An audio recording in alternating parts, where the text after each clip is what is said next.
Hey everyone, welcome back to the channel. Today we're going to dive into a topic that can truly improve your workflow in the studio. I'm ProdByAV and I'm excited to show you the world of DAW efficiency through mastering shortcuts. If any of my content's giving you value, please subscribe, comment, and share. Definitely comment what you'd like to see next, but let's get started. Navigating your DAW efficiently is the foundation of a seamless workflow in FL Studio. This could be the same for your DAW. Most likely you're going to have a file option where you can save Command S or Command O to open, Shift Command S to save as, or save a new version, a dirty and clean version of your particular project, Command N.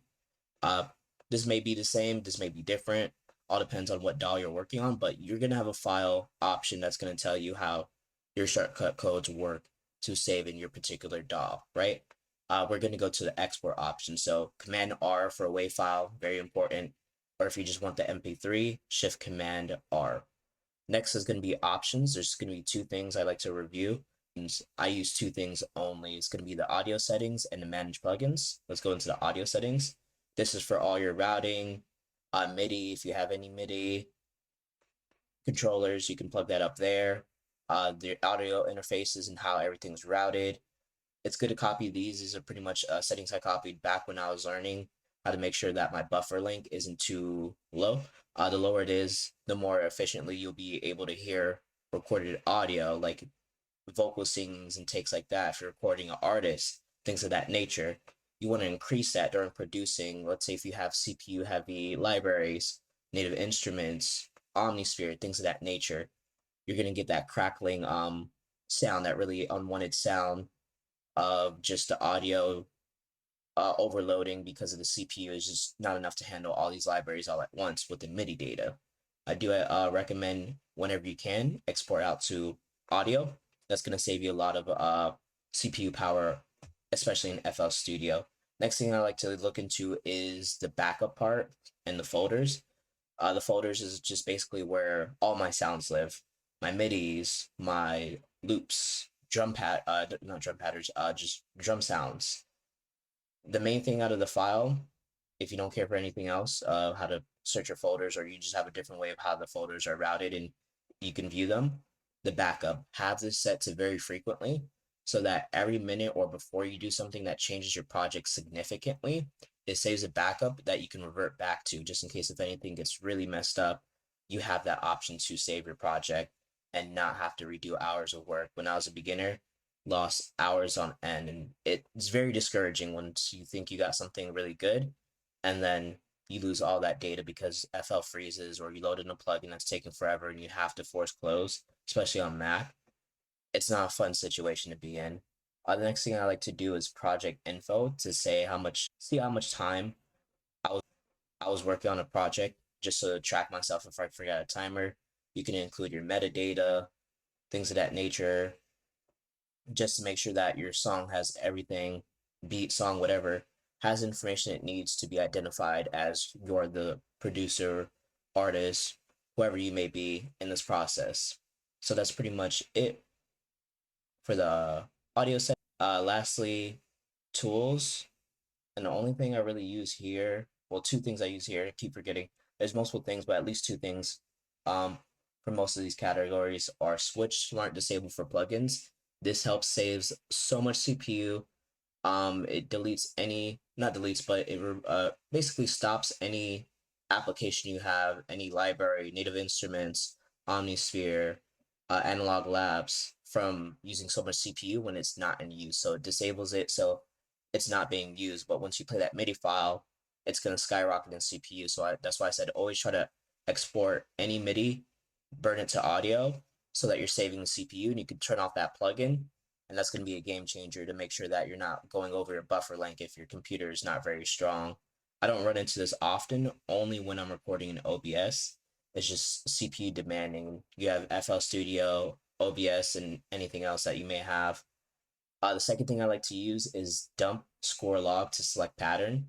Let's say you're playing on your MIDI keyboard or you're playing on your, typing keyboard, and you really love what you play, but you can't get the right, when you go to record it, you just can't get the right structure for it. So essentially when you're just playing around and not really paying attention, if you really love what you you just did in the last 30 minutes, 20 minutes, 10 minutes, 5 minutes, 2 minutes, you can burn that to the track that you're playing in, and you didn't have to have a perfect take because you're just playing around and you have that perfect take from, when you're playing around. And now that you can't and you're struggling with getting that idea out, you can revert back to the original that you just had that perfect playthrough without any errors occurring.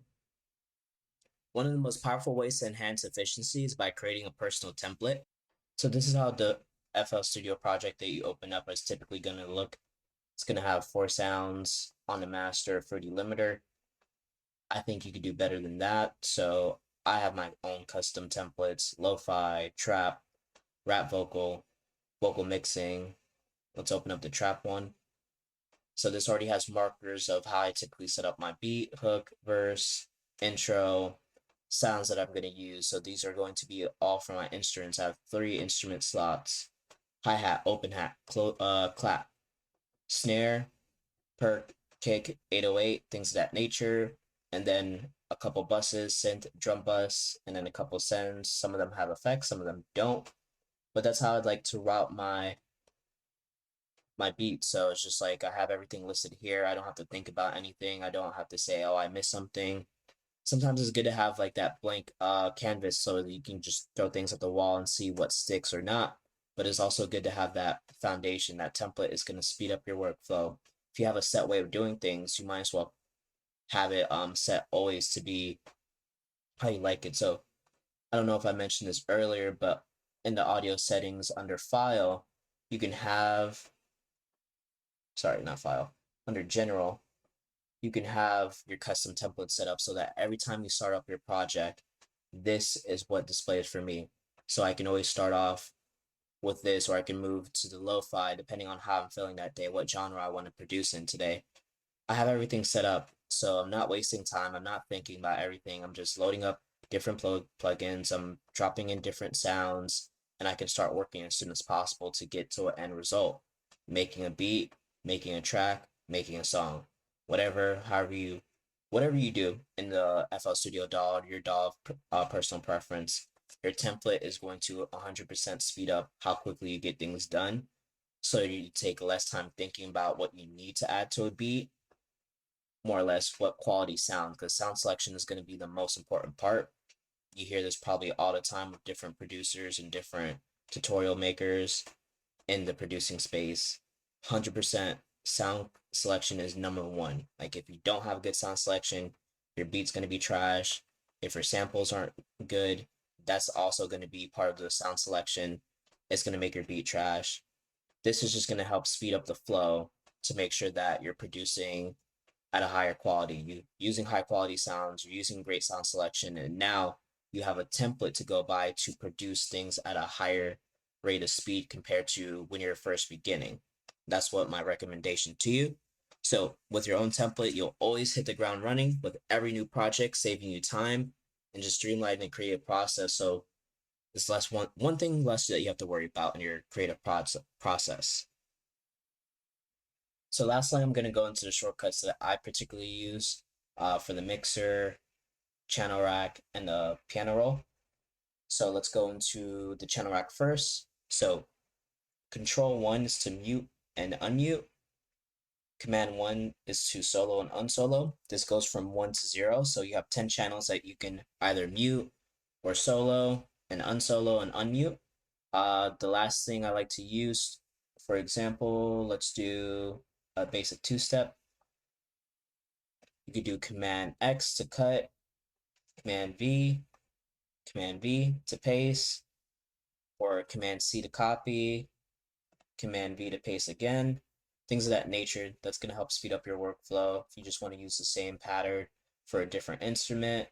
Lastly, for the channel rack, you can select all your channels, Command L, send that to a mixer track, and then with the mixer track, you can use Option left to navigate and move your instrument up the channels or down channels, and this is also going to update it in real time with the channel rack. So let's say if I move this to slot 8, once you go back, this will also be changed. The bass will be changed to channel rack 8.